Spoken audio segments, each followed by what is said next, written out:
But yeah, there's nothing that says the qualification of those people. It says they must be competent. But what is competent? It's quite hard. It doesn't really specify it. How we approach it. So many people think, I've got to go on external courses, got to pay for this, I've got to do that, register myself with the same sort of qualifications that we do.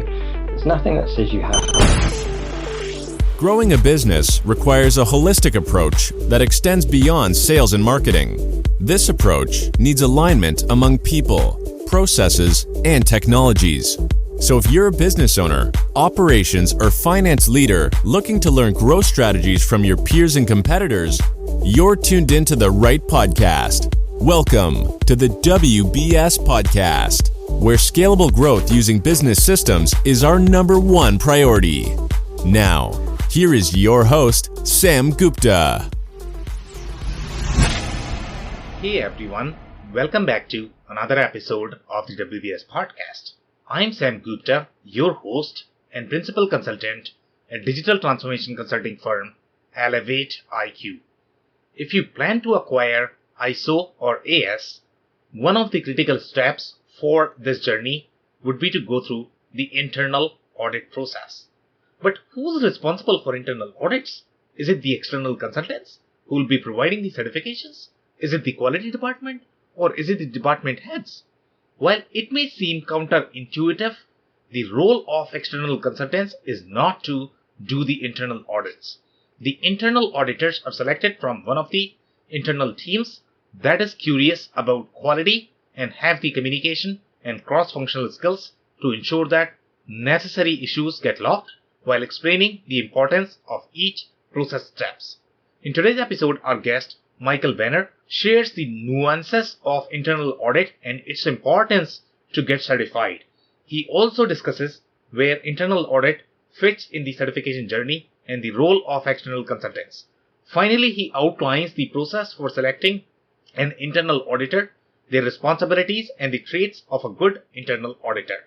Let me introduce Michael to you. Michael is an aerospace and automotive director at NQA Certification Limited, a global UCAS accredited certification body with over 19 years of experience in management system development and deployment. He specializes in the AS9100 and AS9120 aerospace management system standards, but also more widely known standards such as ISO 9001, ISO 14001, and ISO 45001.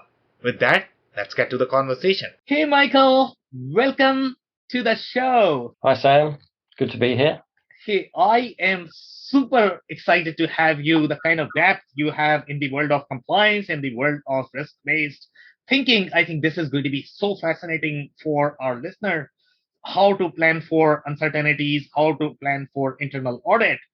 Just to kick things off, do you want to start with your personal story and your current focus, Michael? Okay, short story then. I started this about 20 years ago. Okay. One day I went into a friend of mine to answer the phones. They needed someone to support their business just for the day, so I was temping just for a single day. Yeah. One day turned into 2 weeks. 2 weeks turned into 20 years, basically. And partway through that journey, I ended up owning part of the business that I was working for at the time. So, yeah, been in certification for 20 years and worked in every single aspect of a certification body. Grew it from nothing to quite a very popular certification body that we ended up selling. So currently I now work for NQA, which is a global certification body that a lot of people would have heard of. Yeah. The aerospace and automotive director for that certification body here in the UK, but they're quite large in the USA and Canada also. Yeah. I focus really on sort of the aerospace sector at the moment, trying to build the brand, trying to make us more aware. I sit on a lot of panels, sort of the CBMC panels, which regulate the sector as well. So I get great insight into the standards, what's coming up, what's changing. Yeah. So I spend a lot of my time sort of networking and things like that. But I probably spend half my time also doing assessments still. I still like doing assessments, mostly around the aerospace schemes. Yeah. So AS9100, AS9120, but also still do the 9001 standards and some of the health and safety as well. That's amazing. So obviously it's going to be super interesting to dig into those details. But before that, we have one of the standard questions for all of our guests. And that is going to be your perspective on business growth, Michael. Growth isn't just about money. It's about personal reflection as well, I feel. Okay. It's kind of a bit like the question on what's success, really. Success isn't about money. Yeah. So really it's growth in the business is your people, how are they growing? Yeah. How's the business sort of flexing in the industry, how it's being made more aware. Yeah. People, I think, focus a bit too much on the money, but that's not growth to me, personal growth and things like that. Okay, amazing. So let's get into the internal audit, and I'm pretty sure you are going to have really, really compelling stories that you might be able to share. I'm pretty sure there are going to be some fun stories as well based on the internal audit, especially if people might not be familiar with this. So do you have any specific story that you might be able to share related to internal audit? I don't know, when you go for these audits, I don't know what you typically expect people to do, but I am pretty sure you are going to find a lot of surprises when you walk into the facility. So share some stories that are going to be really good learning experience for our listeners. Yeah, there's not too much that surprises us anymore, to be honest. Quite often when we go in to do assessments and we ask people what are their internal audits, what's the process, what their program, we get a lot of blank faces, and people look at us and they think, well, that's what you're here to do. You're here to internally audit us, and we're not. We're there to assess their entire management system. Okay. And people don't really pay enough attention to their own internal audit process. Yeah. And sort of speaking from experience, the more emphasis you put on to your internal audits, the more successful your business will be and your management systems as a whole. Yeah. Some of the things we find is we'll go in, and quite often there's consultants within the business that have helped organizations get to where they are ready for the certification. And we'll go around and we'll find things, and then the consultant sometimes whispers in our ear and says, I did tell them about that. And I'm like, well, why didn't you raise it in your internal audits? They're like, well, it makes it look bad. I'm like, no. it's not bad at all. Because now you've got a non-conformance that you've got to fix. Whereas if you identified it before in your internal audits, even if you're fully aware, then you should have raised it. So we get some quite funny perspectives that people have, and they think internal audits is a bad thing. And if they raise findings that we're going to come down on people, and that's not how it is at all. We want to see effective internal audits finding good things. The more you find, the more comfortable we are that the management system's being maintained. And it just gives us a fuzzy feeling, I like to say. It's a big part of any business. And there should be a lot more focus on it. And 9 times out of 10, people will plan their audits for the week before we're due in for the assessment.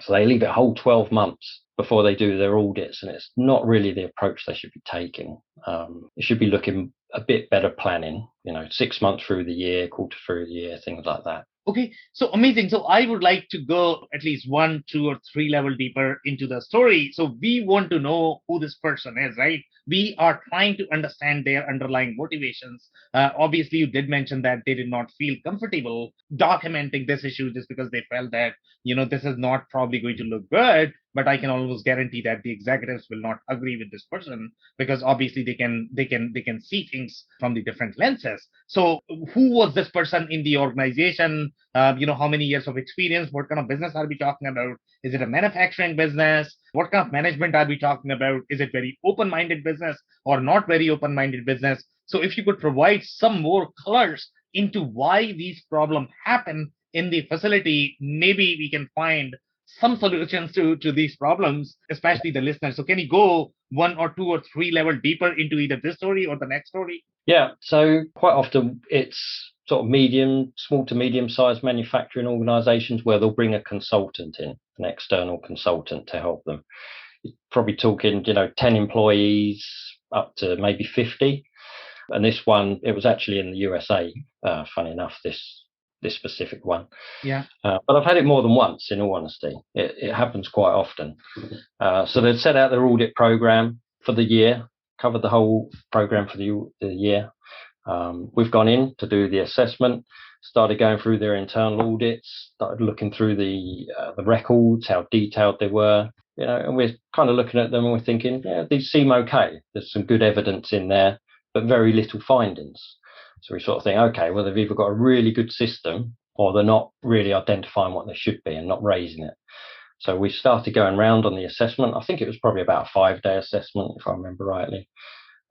We're going around and we start seeing really obvious things that should have been picked up.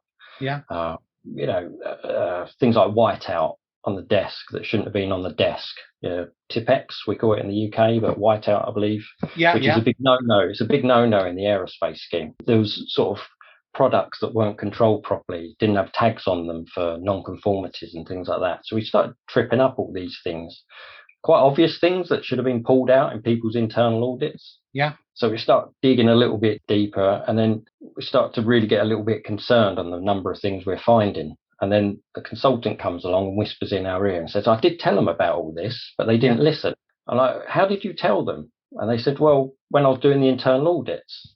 So, but it doesn't say that in your internal audits. You had 0 findings. And I said, yeah, but I didn't want to make them feel bad about their system. They're trying hard. I'm like, the problem is you've just created a bigger problem. Yeah. But, if you raised something, they could have then dealt with it. The management team could have been aware of it rather than maybe just one person, which is often an internal quality manager, that type of thing that the consultant could be working with. So the top leadership and the management team are looking at their internal audits and they're thinking, wow, everything's great. Things are working as they should be. Everyone's following the procedures. So then we start raising things that should have been picked up. Yeah. And it then started raising alarm bells for them. And they started looking at the consultant thinking, hang on, we're paying you for this. Yeah. So it actually backfired on them in the end because it made their reputation look pretty weak because they weren't really raising things. So what that ended up doing is raising major non-conformities because then we had lack of confidence in their internal audit process. So they got quite a lot of findings based around that. And all it was is you should have documented your internal audits properly and been strict on yourself. You should be stricter on yourselves than we are.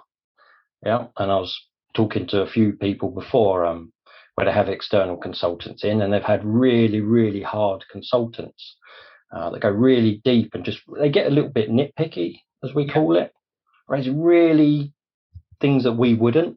So then we sort of bring this up with a leadership team and we sort of say, one of them that I was with a couple of weeks ago, I think they had 3 sites, manufacturing again. There was about 80 people across the 3 sites. Yeah. And they had an external consultant in. They were, I think the audit was maybe 5 days, their own internal audit program. Yeah. And I believe it was an external consultant, but he was a qualified auditor. I believe he raised about 50 findings. And we've gone out and we go, whoa, what are we walking into? And it's quite an experienced organisation that I've dealt with for quite a few years. And we start going through their audits and looking at all these non-conformities and seeing how they're being addressed and things like that. And some of them are really, really nitpicky things that we wouldn't raise. So I started speaking to the leadership team and they said, we actually told them to go very hard. Yeah. Because, if we start, we're going to have to report this, that you've got 40 internal non-conformities, which isn't necessarily a bad thing, but then you start to question how's the management system working. And then they literally said, yeah, we told them to go very deep, very nitpicky, the slightest thing, so that we could really embrace it and really improve. Which was give us some example of the nitpicking so that people can understand, what is going to be a nitpicking versus what is going to be a real issue. Do you have an example of what things they, Yeah, so obviously it's different depending on the standard. This was specifically for the aerospace scheme, so it is a stricter scheme than general ISO 9001. So we are very more critical over it.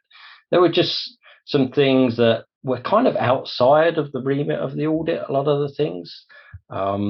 It might have been maybe one document wasn't stamped, but then they looked at 20 others and they were all stamped. I think that was one of the things.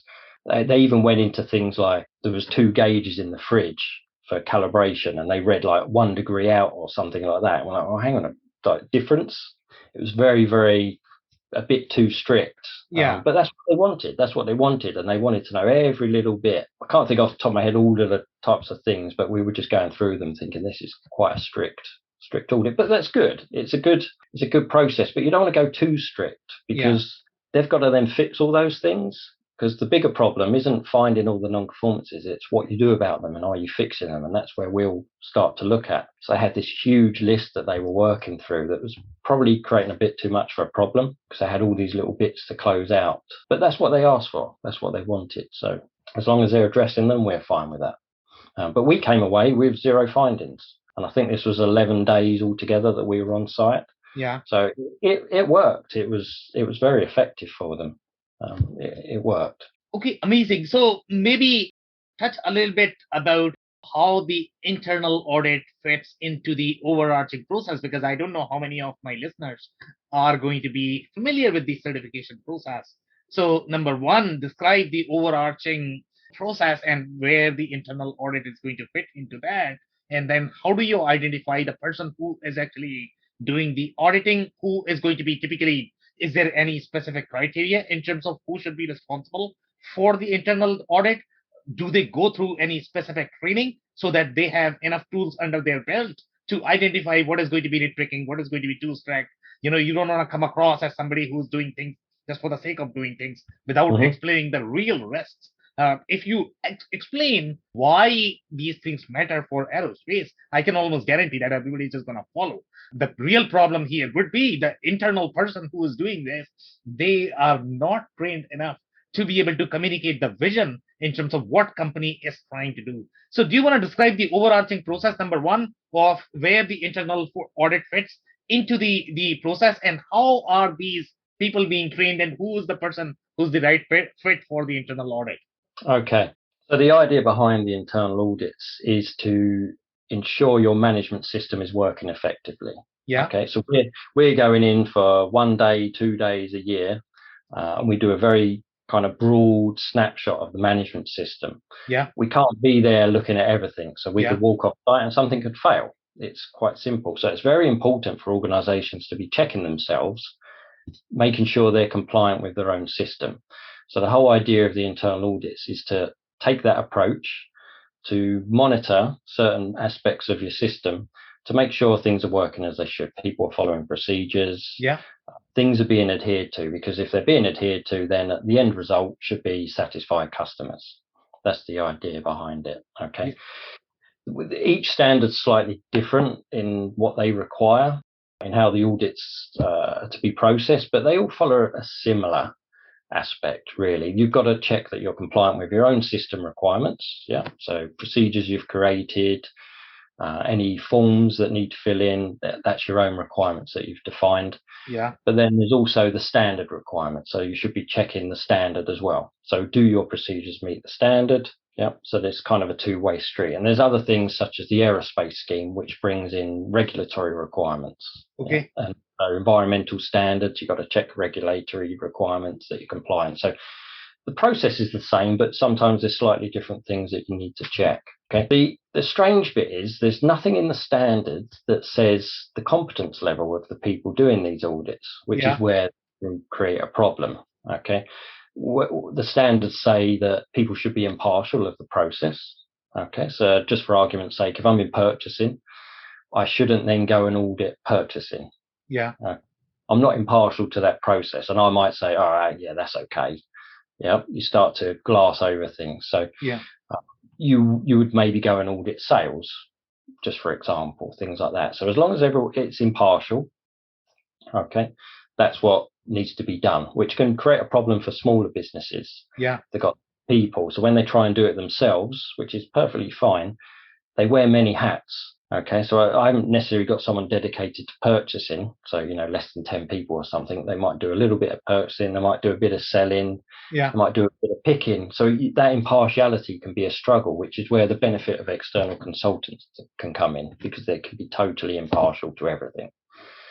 Okay, but yeah, there's nothing that says the qualification of those people. It says they must be competent. But what is competent? It's quite hard. It doesn't really specify it. How we approach it. So many people think, I've got to go on external courses, got to pay for this, I've got to do that, register myself with the same sort of qualifications that we do. There's nothing that says you have to. How we approach it is the quality of the audits, in all honesty. If they're producing good audits, they're having good findings, they're covering the areas, and we're not raising anything that they maybe should have caught. If we're going in and raising 15 findings or something, and they've raised 0 in their internal audits, we then start to in the quality of those audits. Yeah. Just for argument's sake, that one we was doing the other week where they had sort of 40 findings, they've raised lots and we've raised 0. So it didn't, although the person was qualified, he was a qualified auditor, I wasn't going to question that because the quality of the audits was very, very good and we didn't raise anything. So it was irrelevant whether he was fully qualified or not, as in he's gone on lead auditor courses and things like that. It's the quality of the audits. So some people really do get a little bit concerned what courses they have to go on. There are courses which are beneficial, but if you've got a lot of experience in, say, a quality environment, or even from a totally different sector where you're used to performing audits, could be accounting, things like that, doing checks, inspections, things like that. You can have a lot of the traits that are needed. There's certain standards that we have to follow when we're auditing that we would kind of maybe look for. What's their approach? Are they logical thinkers? Are they nice about how they go about their audits? Diplomatic. There's certain things. They have to still be objective. That's a key bit. So it's smaller business can be a struggle. Which is why they do often get consultants in who maybe have got those qualifications. But what we do find is people maybe went on a lead auditor course maybe 20 years ago, might have been to the old revision of the standard, and they haven't updated their knowledge, which can be a problem. So we can get into some battles with people who start questioning us. We have to do so many hours of training, we have to re-qualify, we have to keep submitting evidence and audit logs to retain our approvals. And then we get people questioning us, challenging us on the standards and things like that. That can get quite interesting as well. Get a little bit confrontational. But it's about showing that you're covering the full system, in all honesty. So that's very interesting. So number one, obviously, I am going to peel a little bit more on the competence. So obviously, it's very open-ended that I don't know who is appointing these guys. Is it going to be the company who is going to say that, no, I trust this person, they are the most qualified for this role, and I am asking them to be the internal auditor. And if they do that, obviously, I don't know if as part of the standard or the submission, do you have to justify the person who was responsible for internal auditing?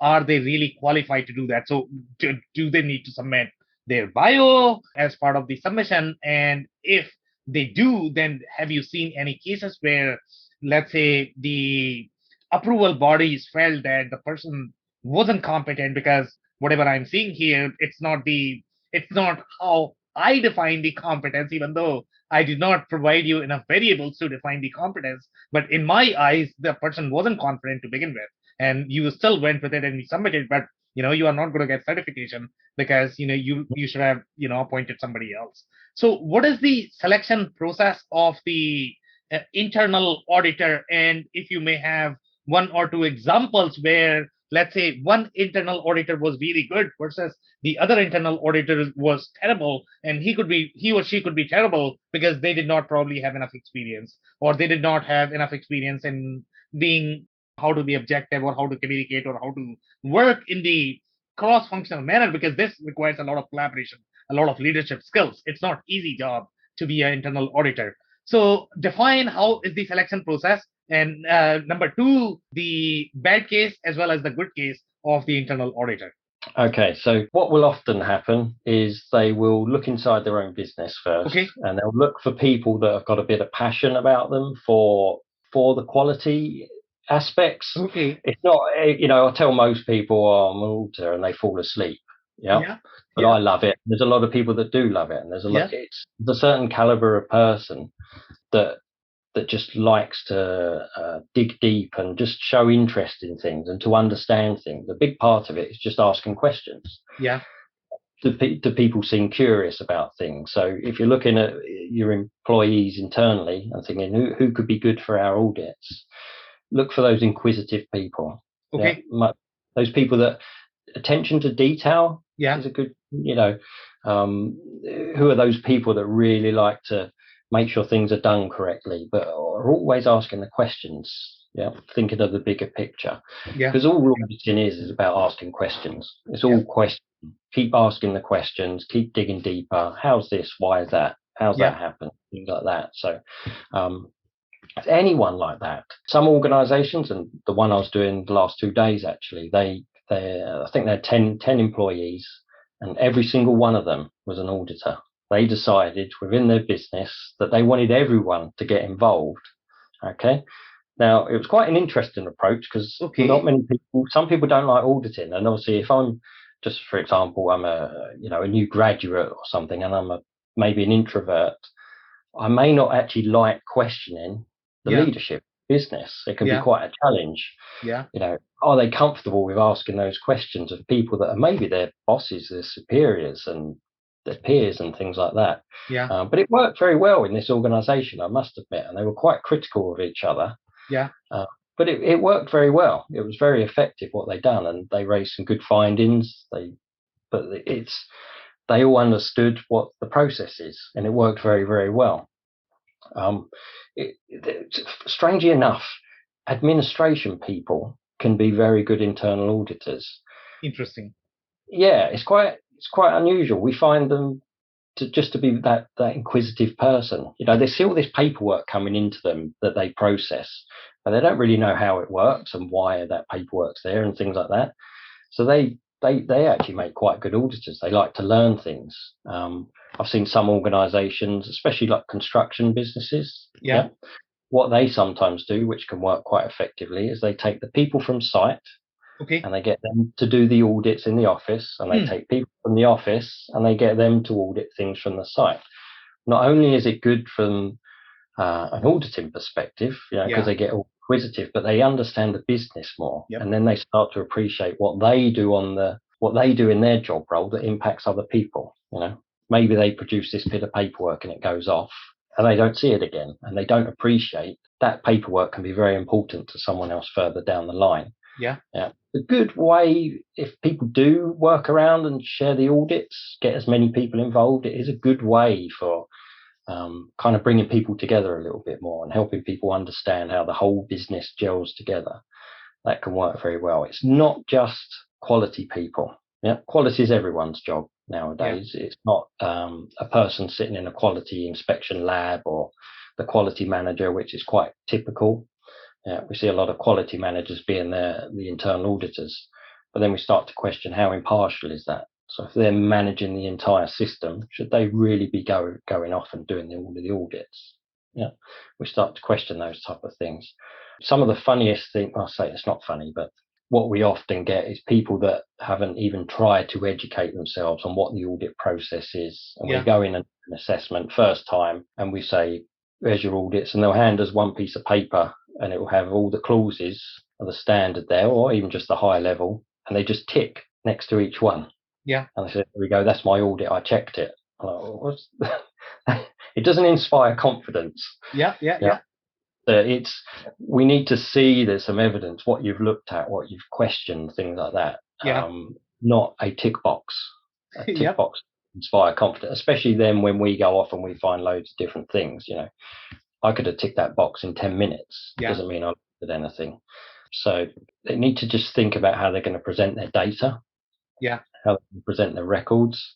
Something that works quite well that I've seen is people take the procedures. They'll literally print out a fresh copy, might be a flow chart, a diagram, or could just be words in a procedure, and that can be their audit checklist. And they go around and they make notes against each part of their procedure. That can be quite good. Quite simple as well. They're not writing lots. They're just putting some key information on there, and it shows us that they've looked at it. We start seeing some job numbers. We see some employee names, purchase order numbers, things like that. It shows us that they've actually looked at some records. That can be a very simple method that people adopt for their internal audits. Okay, so tell me a little bit about the accountability. So it seems just all over the place. I mean, I don't know what is the real guideline here. So it seems like in one company you had 10 people who were all doing the audit. So I don't know how they distributed the responsibility, what they presented. Were they taking turn every day in terms of who is doing or going to be doing auditing on what they, I mean, how is this accountability shared when you have these team-based internal auditors? Are you not going to have their signature when you have the submission? Whoever is doing the, because again, you need to know who to ask the questions because you need to know that person, right? Yeah, yeah. So generally, there's going to be someone there that's conducting everything. Okay. Which in this case of this specific organization, they had an internal quality manager who happened to be the IT manager, funny enough. Okay. Which was quite interesting. But what they done is they basically sat down once a year as a management team. So they had the leadership of the organization, like the CEO and CFO, that type of person. They come up with their audit plan based on the risks that they saw of their business. They set out a plan for 3 years. Okay.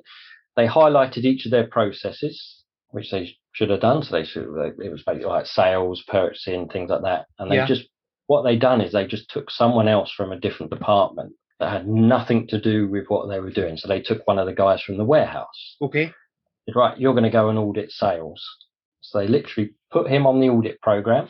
So it said February, okay, Joe is going to go and do sales.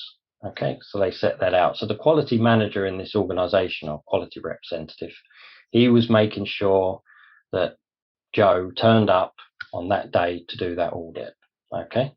Their system, they built in automatic email reminders, actually, which was quite clever. You don't need to go to that kind of elaboration, but it worked for them. And so basically a month before the audit was due, an email went direct to Joe to tell him he needs to prepare himself for an audit. So then he went to the quality rep on the day of the assessment that he planned, and he basically gave him the checklist that they'd kind of produced. It was quite a loose checklist. Yeah. Because you don't want it too tight. If it's too tight, it just becomes a tick exercise and they're just going through the motion. So it was fairly loose in its sense. So it kind of gave some high level things that they should be checking. But then the guy, he just filled in his audit report checklist, made notes against each of the things and was quite critical, and he raised quite a few findings. Okay, so then those come back. So he presented that with his audit report and his findings to the quality representative. And they basically determined whether they were valid or not. Yeah, sometimes things are misinterpreted, especially if you're not involved in that section. And then if they were justified findings, they were raising them in their system. Okay, and then Joe was basically signing off the audit, and then that was his job done. He wasn't then responsible for closing out the findings. That wasn't his job. He was there to find the issues, present them, and then just walk away.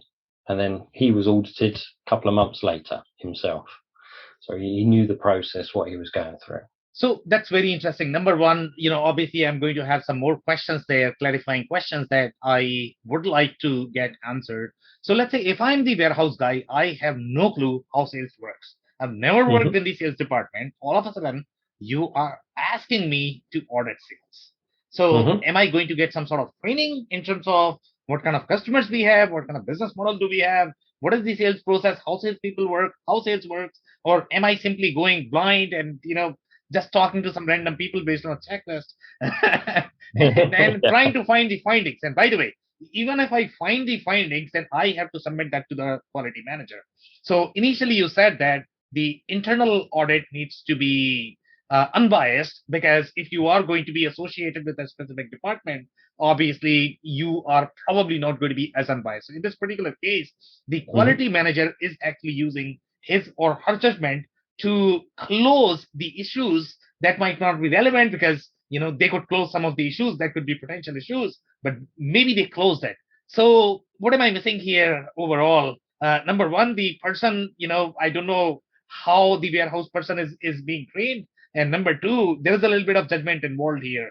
So do you see any sort of gaps in the process typically? No, so this particular organization, what they had within their procedure was how they're defining who an internal auditor would be. Okay. So this specific organization said you need to go on an external auditor course. Okay. Which is similar to what we do. Or to be a qualified auditor internally, you have to do their own.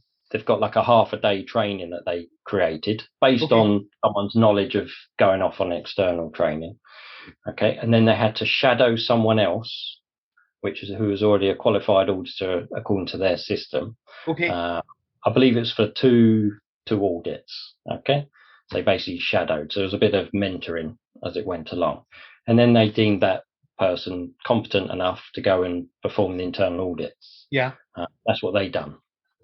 Okay. I say other people do it different. Some people say you must go on an external auditor course, or internal auditor course.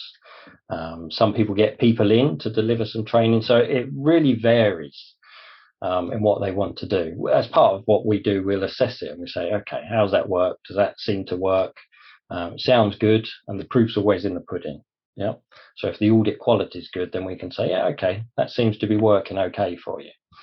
Okay, so this particular person, they performed their audit, came back to the quality manager, and then the findings basically get raised on a database that they have. Okay. Yeah. This person came back and he said, there we go, I've found these 5 issues, and I've also found 2 recommendations, things that I think could be improved. Okay. Yeah. So they get collated on the database, and then the management team, along with a quality rep, will then assess them and say, yep, okay, this person's going to then close that out. They basically get fed back to the sort of the sales manager in this specific case, okay, to deal with. Yeah. So this is your process. These are the findings we found that were wrong with it. What are you going to do to fix it? So the quality manager's there just to kind of support the process. They weren't coming up with the corrective actions. They weren't coming up with the fixes. They were there just to guide the different departments in what they've got to do to make sure the system is working, and keep progressing. Okay, amazing. So that's it for today, Michael. Do you have any last-minute closing thoughts or remarks for our listeners? Okay, I think one of the biggest things that is kind of what I see in organisations is they fear the audit process. Yeah, they get very closed. They don't want to tell us too much. But in all honesty, you'll get more out of the system if you're very open. We're often there, although we're there to be impartial and we can't necessarily consult, we've got a lot of experience and a lot of knowledge that you can tap into. So ask questions and be open. Don't try and hide things, because we inevitably find it. Yeah. So just be very open, and it's better to be open and honest. Put your hands up and we can kind of work with you to try and sort of get through those issues. But the actual process itself can be very rewarding.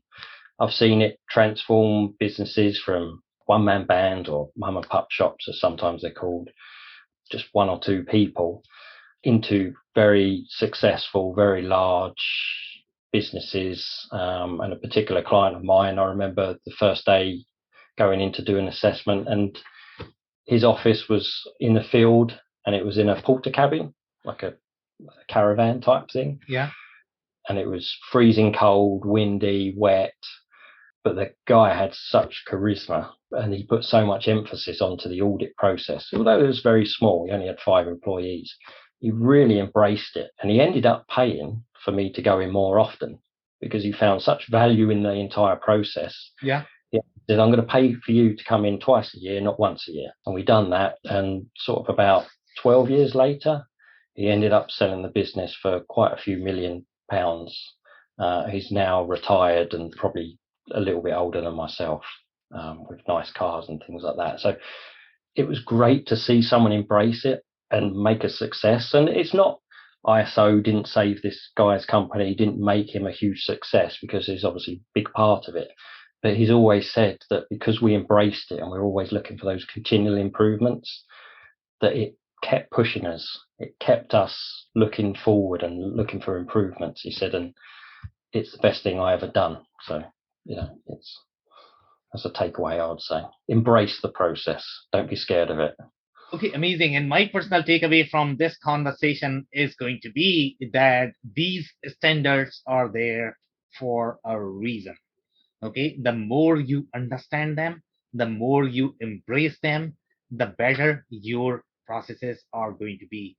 If you are simply going to be there to nitpick without explaining why these things matter to employees, they are simply going to take the checkbox approach as well.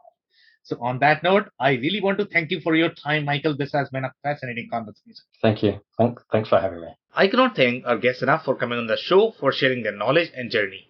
I always pick up learnings from our guests, and hopefully you learned something new today. If you want to learn more about Michael, follow him on LinkedIn. He is available at the LinkedIn handle Michael Venner ISO Certification Expert. It's MICHAEL VENNER ISO CERTIFICATION Links and more information will also be available in the show notes. If anything in this podcast resonated with you and your business, you might want to check other related episodes, including the interview with Derek Hall, who describes the importance of ISO compliance and why it's necessary for shops to grow. Also, the interview with Aaron Tyson, who shares his journey to AS certification for his shop. Also, don't forget to subscribe and spread the word among folks with similar backgrounds. If you have any questions or comments about the show, please review and rate us on your favorite podcasting platform or DM me on any social channels. I'll try my best to respond personally and make sure you get help. Thank you, and I hope to catch you on the next episode of the WBS Podcast. Thank you for listening to another episode of the WBS Podcast. Be sure to subscribe on your favorite podcasting platform so you never miss an episode. For more information on growth strategies for SMBs using ERP and digital transformation, check out our community at WBS.rocks. We'll see you next time.